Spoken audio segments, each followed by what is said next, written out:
Donald Trump is facing a new crisis, courtesy Benjamin Netanyahu, the Prime Minister of Israel.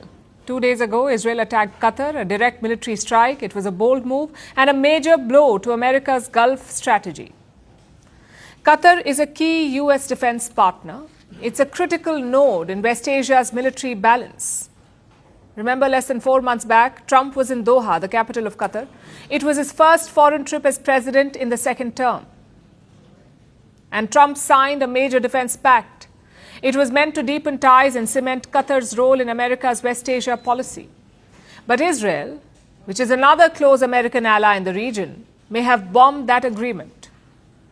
Inside the White House, there's growing frustration. President Trump is not happy. Fresh reports have emerged. They say Trump spoke with Netanyahu after the strike on Qatar. The call happened on the same day, and according to senior U.S. officials, it was a heated exchange. Trump told Netanyahu that the strike on Qatar was, quote-unquote, unwise. And what was Netanyahu's response? Well, he said he had only a brief window to act, so he decided to go ahead. And the conversation did not end there. A second phone call followed, apparently on the same day. This time, Trump was more measured. He asked Netanyahu if the strike had worked, and Netanyahu said he wasn't sure. Hours later, the Hamas confirmed the toll. 6 lower-level operatives were killed, but the Hamas leadership survived. Later, Trump spoke to the press and he said he was unhappy about the situation. Well, I'm not thrilled. I'm not thrilled about it. I don't have to do that. I'm not thrilled about the whole situation. It's not a good situation. I was very unhappy about it. Very unhappy about every aspect. And we got to get the hostages back. But I was very unhappy about the way that went down. The number of times he said very unhappy. So what made him so unhappy? Well, Trump learned about the strikes well after they began, and that too not from Israel, but from the US military. In other words, Netanyahu once again kept him in the dark. What's worse, he attacked Doha, the capital city of Qatar. Israel says the target was Hamas leadership in the city. Washington says Qatar was informed in advance, but Qatar says that's a lie. In fact, they have publicly rejected the claim. And this only deepens Trump's problems. For months, he has pushed for a ceasefire in Gaza and for the release of Israeli hostages held by Hamas. But this strike has killed any prospects of peace. You see, Qatar was the one leading the talks. It was mediating between Israel and Hamas, and Israel went ahead and bombed it. As the Qatari Prime Minister puts it, Netanyahu has, and I'm quoting, killed any hope of a hostage deal. He called the airstrike on Doha an act of state terror. And how did Netanyahu respond? Well, he has issued a warning to Qatar.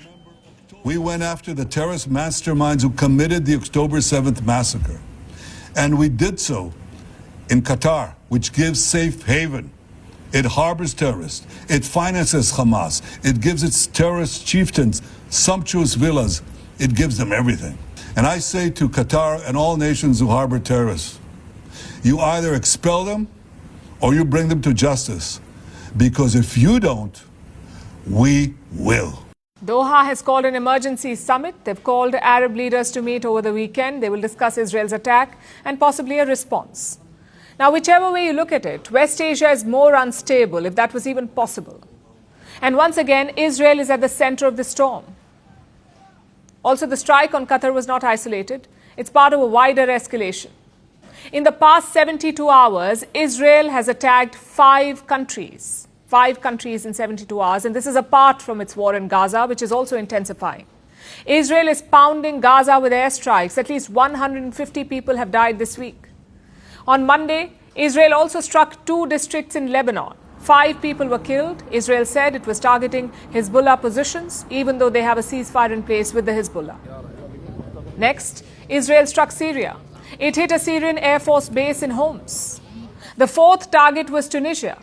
Reports say Israel struck it with a drone on Monday. It hit a ship that was bound for Gaza.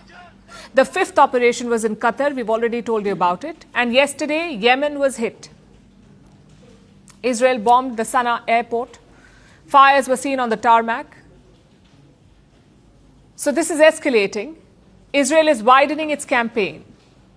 Its war is spilling across borders and dragging more countries into the crisis.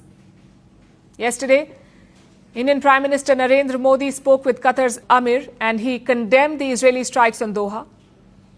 The government statement does not name Israel, but it terms the strike, and I'm quoting, a violation of sovereignty. Prime Minister Modi also asserted the need for dialogue and diplomacy. In fact, that's been India's position all along. For Donald Trump, West Asia is becoming a headache. He prides himself on restraint. He loves to claim that he is ending wars across the world, but he is clearly failing in West Asia and struggling to reign in Israel, an ally that keeps defying America's warnings.